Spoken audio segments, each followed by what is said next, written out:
Trapeó sus pisos durante 15 años, luego entró a la sala de juntas y despidió al director ejecutivo. La llamaban señorita Denise. No Denise Jenkins. No Denise de contabilidad. No la señora Jenkins como ella prefería. Solo señorita Denise, la conserje. Todas las mañanas a las 5:45, mucho antes de que se encendieran las luces de la oficina y el equipo de ventas comenzara a presumir sobre quien cerró que, ella ya estaba allí, empujando un carrito chirriante frente a las puertas de vidrio esmerilado de Creswell Holdings. Su uniforme gris se había desteñido con los años y sus zapatillas se habían aplastado de caminar tantas veces por todo ese edificio. Mantenía un trapo metido en el bolsillo, una mirada tranquila en su rostro y un ritmo en su paso como si hubiera estado haciendo esto desde siempre. Y en cierto modo, tenía 15 años. 15 años de recoger servilletas arrugadas de las salas de conferencias, recoger envoltorios de chicles del suelo de la sala de descanso y limpiar huellas dactilares de los botones del ascensor que nadie parecía limpiar nunca.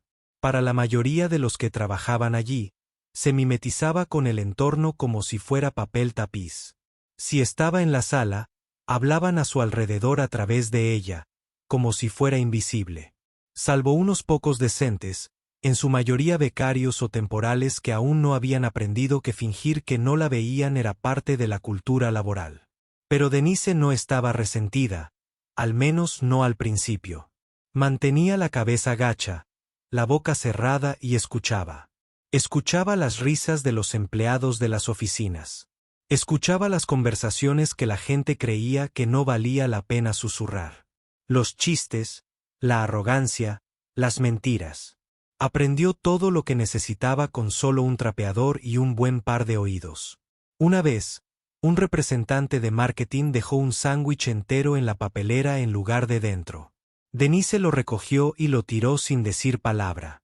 Él pasó de largo, ni siquiera le dio las gracias, solo la miró y le dijo: asegúrate de que la alfombra esté seca antes de la reunión de las 3:00. Ella sonrió y asintió. Al día siguiente, derramó café sobre la misma alfombra y la culpó por no haberla limpiado bien. Ella asintió de nuevo. No era la primera vez, ni sería la última. Abajo, en el cuarto piso, uno de los vicepresidentes senior, Douglas Fairbanks, ruidoso y siempre con olor a colonia, se rió una vez con su asistente, diciendo: ¿te imaginas trabajar aquí toda la vida y ni siquiera tener un escritorio? Ella lo oyó. A él no le importó. No sabía quién era. A ninguno de ellos. Ese edificio estaba lleno de gente que creía que su título les daba valor, que creía que el respeto se ganaba con objetivos trimestrales y reuniones a las 10 de la mañana que deberían haber sido correos electrónicos. No sabían que Denise no necesitaba su aprobación porque Denise poseía más de esa empresa que nadie en ese edificio. Pero no se lo había dicho a nadie. Todavía no.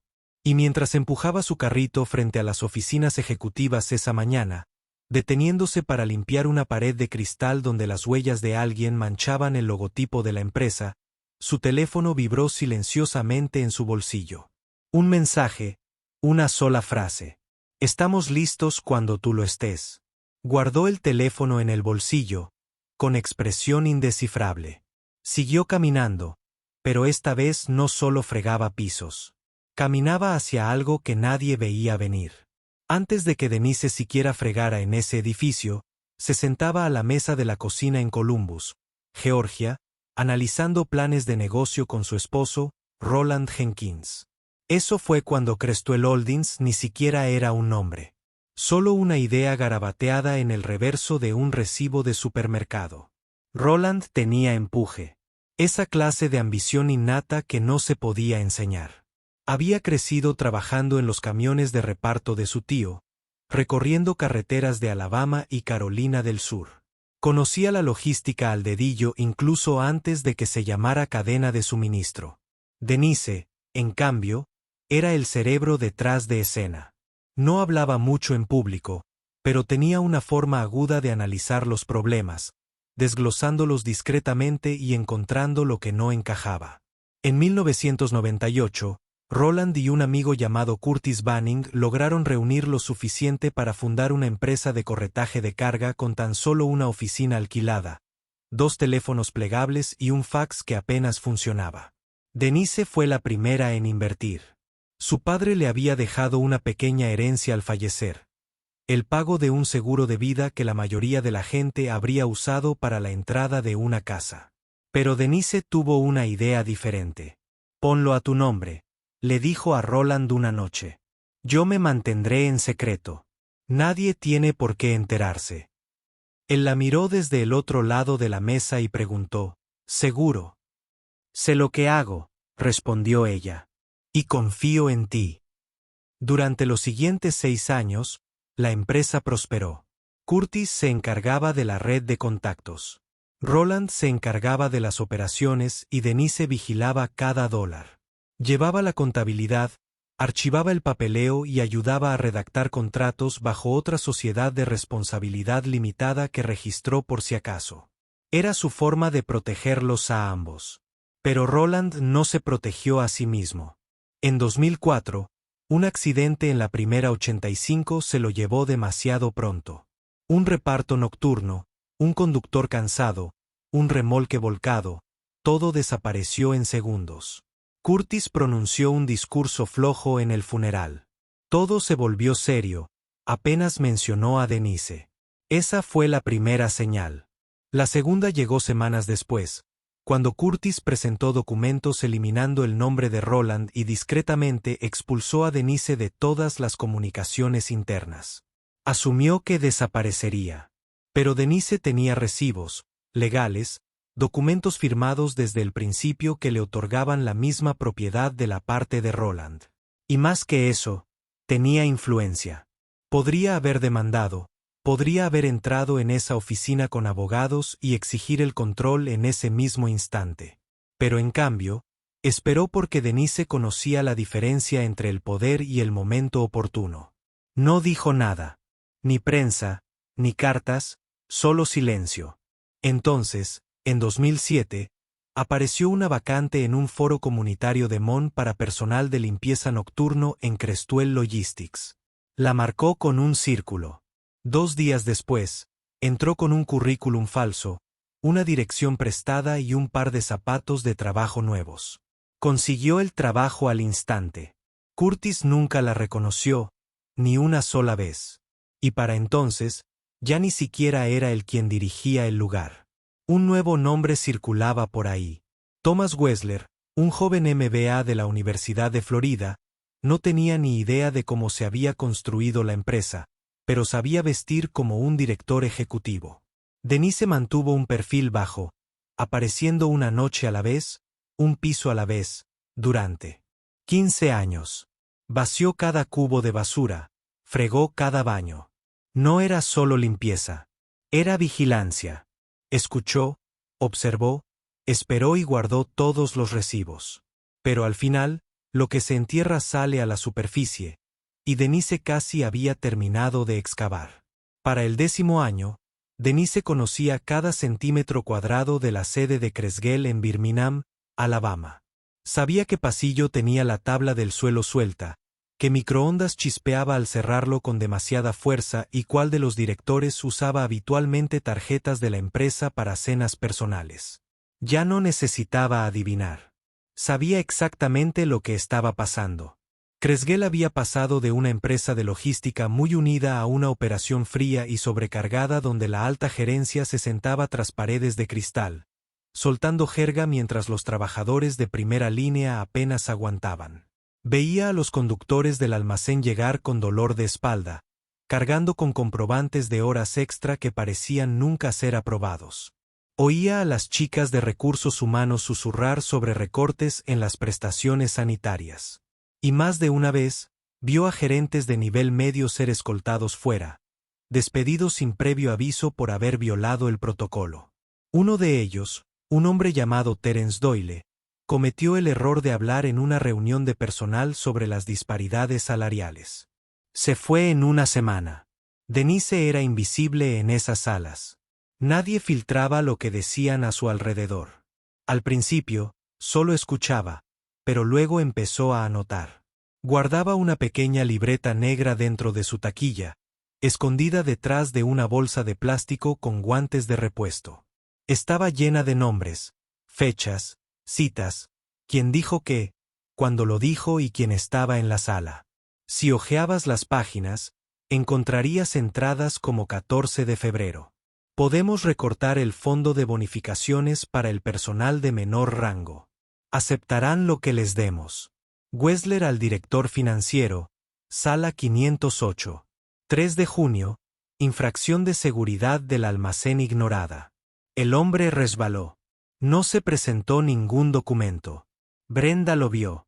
Agosto de 2019 oyó a Wessler decir, que la conserje lo limpie. Para eso le pagan. Yo estaba allí de pie. No era amargura lo que la impulsaba. Era claridad. Vio una empresa ahogada en la arrogancia. Una noche, alrededor de las 11:45, Denise detuvo su carrito frente a la suite ejecutiva del 6º piso. El pasillo estaba oscuro, salvo por la luz que provenía de la sala de conferencias principal. Oyó risas dentro. La voz de Wessler se oía con claridad. Así que le dije que si no le gustaba su sueldo, que fichara su salida y probara suerte conduciendo DoorDash. Tengo 20 currículums más esperando. Siguieron las risas. Entonces, una de las vicepresidentas, Meredith Chandler, añadió, la mitad de esta gente debería estar agradecida de que les hayamos dejado entrar. Todos rieron de nuevo. Denise se quedó allí, sin ser vista. Al cabo de un momento, se alejó, no con rabia, sino con la confirmación. Cuanto más veía, más comprendía. Este lugar no solo estaba roto. Estaba podrido. Y no iban a cambiar solo porque alguien se lo pidiera amablemente. Necesitaban ser reemplazados. Empezó a planificar discretamente, pieza por pieza. Se reunió con su abogado en la trastienda de un restaurante junto a la autopista US 280, un hombre llamado Elliot Miles, discreto y directo. Le entregó una memoria USB. Dentro había años de notas, fotos, conversaciones grabadas, todo lo que había documentado desde el primer día. Elliot no dijo ni una palabra durante un buen rato después de revisarlo. Luego la miró y dijo, «¿Sabes? Una vez que hagas esto, va a hacer temblar todo el edificio». Denise asintió. «Ya está temblando. Simplemente aún no lo saben». Sonrió. «Empezaré a redactar el papeleo». El plan era simple. Que cayeran en su propia trampa. Que siguieran pensando que solo era una señora de la limpieza. Que la subestimaran una vez más. Quería que se sintieran seguros y cómodos, porque la caída siempre golpea más fuerte cuando no se ve el borde. Pero a veces, incluso el fuego más paciente necesita solo una chispa. Y esa chispa estaba a punto de encenderse un martes por la tarde como cualquier otro. Empezó con un plato de papel. Denise acababa de limpiar la sala de descanso del 3er piso, fregar las encimeras, sacar la basura, rellenar la crema en polvo barata que llamaban premium. Pasaba por el largo pasillo de conferencias cuando lo vio. Una rebanada de pastel de cumpleaños a medio comer, muerta en el centro del suelo del pasillo, con el tenedor asomando, chocolate manchado en la alfombra. Alguien la había dejado allí, ni siquiera sobre una mesa, simplemente se le había caído. Se agachó lentamente, no porque fuera difícil, sino porque algo en ese plato parecía deliberado, como si alguien lo hubiera hecho solo para ver qué hacía. Al levantarlo, oyó la voz. No lo habías visto. Era Wessler, de pie al final del pasillo, con las manos en los bolsillos, sonriendo con sorna como si no tuviera nada que temer. Giró la cabeza ligeramente. «¿Disculpa?» Caminó hacia ella lentamente. «Justo ahí», dijo, señalando el suelo junto a donde acababa de limpiar. «Estamos a punto de hacer una presentación para un cliente. ¿Podrías darle otra pasada antes de que entren?» No había ninguna mancha, ni siquiera un rasguño. Denise se levantó, con el plato del pastel en una mano y el mango de la fregona en la otra. No dijo nada. Wessler la miró fijamente y luego se rió entre dientes como si fuera parte de una broma privada. Te juro que a veces pienso que solo fingen limpiar para poder cumplir con su deber. Entrecerró los ojos un instante. ¿Qué gente es esa?, preguntó. Él hizo una pausa. Oh, vamos, dijo con voz entrecortada. No seas tan susceptible. Solo digo que si te pagara un poco más, quizá encontrarías las manchas antes que yo. Parpadeó una vez, sin expresión alguna, y luego asintió. Me aseguraré de que esté impecable, dijo. Wessler aplaudió una vez. Eso es lo que me gusta oír. Se marchó, orgulloso de sí mismo. Pensó que la había puesto en su lugar. No tenía ni idea. Esa noche, Denise no fue directa a casa. Fue a la sala de Crestwell Records, una zona a la que tenía acceso silencioso fuera del horario laboral gracias a una credencial que le había prestado un gerente que una vez la dejó en un lavabo. La había guardado durante meses por si acaso. Se movió rápido, sacó archivos, tomó fotos, correos electrónicos, informes presupuestarios, y lo más importante, imprimió un informe de bonificaciones de ese mismo trimestre. Demostraba que Wessler se había otorgado una bonificación por rendimiento de $55,000 por excelencia operativa. Mientras tanto, había recortado los estipendios de comida de los empleados, reducido las horas extras de los conductores y congelado los aumentos del personal de limpieza y almacén. La gota que colmó el vaso llegó a la mañana siguiente. Una de las conserjes, Cynthia, entró llorando en el vestuario. Su hijo adolescente había tenido un accidente de coche y había pedido un día libre para ir al hospital. Su solicitud fue denegada. Denegada. Dijeron que no había suficiente cobertura. Denise se quedó allí sentada, escuchando. Cynthia ni siquiera pudo terminar una frase entre lágrimas. A nadie de la oficina ejecutiva le importó. Era solo un nombre en la agenda. Denise no dijo nada, pero se levantó, sacó el teléfono del bolso y salió. Llamó a Elliot. Es la hora. Dijo, seguro. Seguro. De acuerdo, respondió. Va a ser un desastre. Llevo toda la vida limpiando desastres, dijo. Vamos. Durante las siguientes 48 horas, Denise puso en marcha el plan. Le entregó a su abogado los recibos finales, organizó una junta de accionistas a puerta cerrada y programó una revisión de emergencia amparándose en sus derechos legales como accionista mayoritaria. Lo curioso fue que nadie se dio cuenta. Ni siquiera cuando llegó al día siguiente con un abrigo nuevo, una blusa planchada y zapatos que no habían tocado un trapeador en meses. Pasó por delante de la recepción y ni siquiera miró su viejo carrito. Tomó el ascensor hasta el 8º piso, directamente a la sala de juntas. Pero lo que tenía que decir no solo le cambiaría la vida, sino que destrozaría todo lo que creían saber sobre el poder. La sala de juntas de Crestwell Holdings tenía 12 sillas de cuero, una lámpara de araña ridícula y una mesa personalizada de $14,000 traída en avión desde Seattle. Wessler una vez presumió de que era de nogal auténtico, como si eso significara algo para los conserjes que limpiaban chicles debajo. A las 10 en punto, comenzó la revisión trimestral. Wessler estaba de pie a la cabecera de la mesa, con los brazos cruzados y la corbata suelta, como si fuera el dueño del oxígeno de la habitación.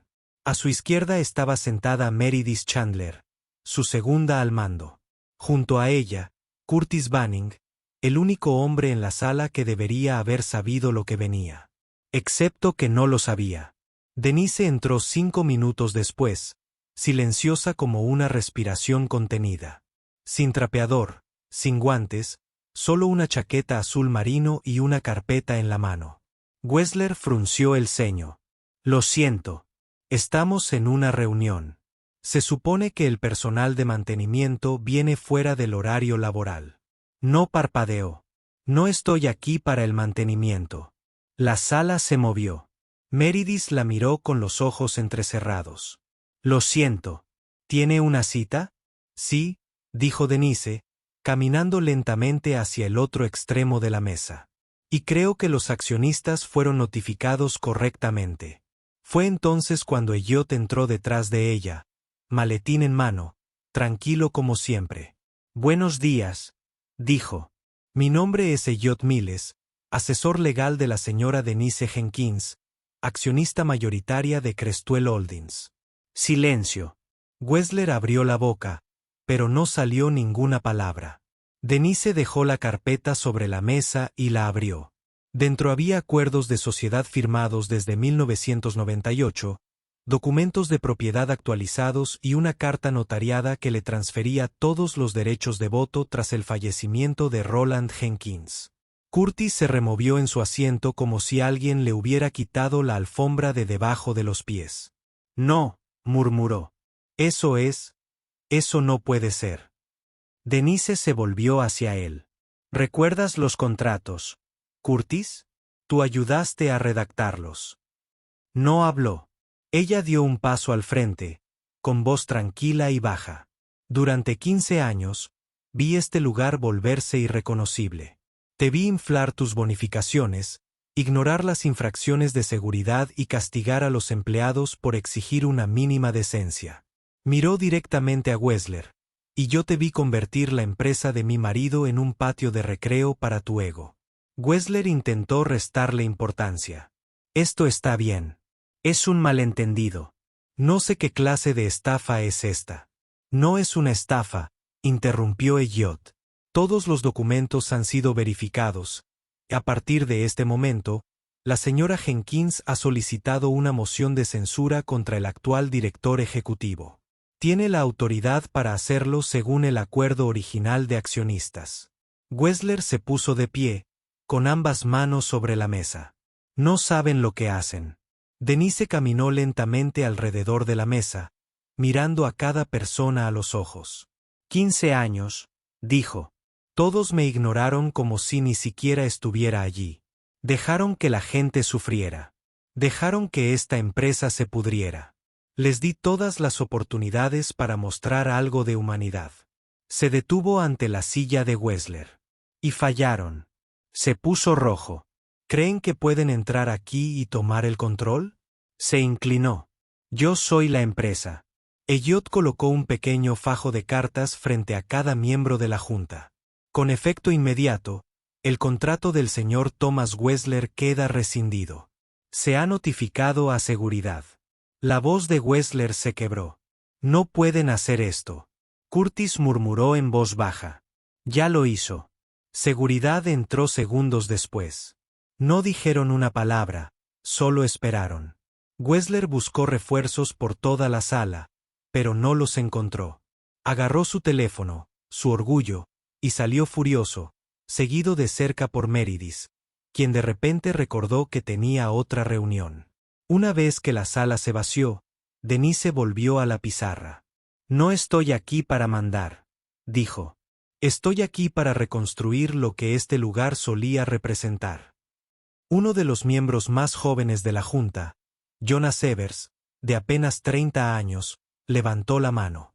«¿Qué quieres hacer primero exactamente?», sonrió Denise. «Empieza por escuchar a quienes han sido ignorados durante más tiempo». Cerró la carpeta. «El cambio empieza hoy. Pero que saques la basura no significa que la casa esté limpia», y Denise sabía que el verdadero trabajo apenas comenzaba. El lunes siguiente por la mañana, Denise aparcó en el aparcamiento para ejecutivos por primera vez. No le gustó. No por el espacio. Era más grande, más cercano, protegido de la lluvia. Pero algo en ese aparcamiento se sentía desconectado, como si hubiera estado reservado para quienes no sabían lo que era sudar. Aún así, aparcó, entró con la cabeza bien alta. Saludó a la recepcionista por su nombre. «Buenos días, Tasa». La joven parpadeó. «Señorita Denise». Ahora es solo Denise. Entró en el ascensor. Sin fregona, sin carrito de limpieza, solo un bloc de notas y una agenda llena. A las 9:30 de la mañana estaba en su oficina. Pintura nueva en las paredes. La misma vista de la ventana de la que Wessler solía presumir. Pero no pasó mucho tiempo mirando hacia afuera. Demasiado que hacer adentro. Lo primero que hizo fue convocar una reunión de personal. No para la junta, no para los ejecutivos, para los empleados, conductores, personal administrativo, conserjes, representantes de atención al cliente, todos invitados. La sala se llenó enseguida. La gente parecía confundida, algunos desconfiados. Nadie sabía qué esperar. Denise entró, se quedó al frente. Sin micrófono, solo su voz. Quiero empezar diciendo gracias, comenzó. La mayoría de ustedes nunca supieron quién era, y no necesitaban saberlo porque su trabajo hablaba más fuerte que cualquier título en este edificio. Hizo una pausa. Estoy aquí para cambiar las cosas, pero no sola. He pasado años escuchando sus frustraciones, sus miedos, sus ideas. En silencio. Ahora quiero escucharlas en voz alta. La gente empezó a rebullirse en sus sillas. No era lo que esperaban. Un conductor llamado Alonso levantó la mano. «¿Significa esto que nos devuelven las horas extras?», dijo Denise. «Y el pago retroactivo de los 2 últimos trimestres. Lo verá en el cheque del viernes». Una mujer de recursos humanos, Débora, se puso de pie. «Y la cobertura médica ha ido empeorando cada año. Ya estamos evaluando a los nuevos proveedores», dijo Denise. «Y cada empleado recibirá una encuesta para evaluarlo». Se acabaron las decisiones a puerta cerrada sobre su bienestar. No hubo aplausos, ni reacciones exageradas, solo silencio. Y luego murmullos, la gente se miraba como si poco a poco se diera cuenta de que hablaba en serio. Alguien preguntó, «¿Qué pasa con la gente que Wessler despidió sin motivo?». «Estamos evaluando esos despidos», respondió. «Si te despidieron injustamente, nos pondremos en contacto contigo. No hay garantías, pero al menos te limpiaremos el nombre». Otra voz desde atrás. «Eres el verdadero dueño». Denise sonrió. «Siempre lo he sido». Terminó la reunión con una sola promesa. «Si hablas, te escucharé. Y si trabajas, serás respetado». Después de eso, las cosas no se pusieron fáciles. Se complicaron. Los demás ejecutivos no la recibieron precisamente con los brazos abiertos. Algunos intentaron bloquear sus decisiones, argumentando que no tenía la experiencia necesaria para los negocios. Uno incluso cuestionó si sabía cómo escalar el crecimiento. Denise lo miró y dijo, «Conservé mi dolor en silencio durante 15 años. Creo que puedo con tus hojas de cálculo». Eso lo calló. Trajo nuevos jefes de departamento, ascendió a gente que había sido ignorada durante años. Cambió los contratos con los proveedores, renegoció los arrendamientos de los almacenes y restableció el día anual de reconocimiento a los empleados que misteriosamente se había salido del presupuesto años atrás.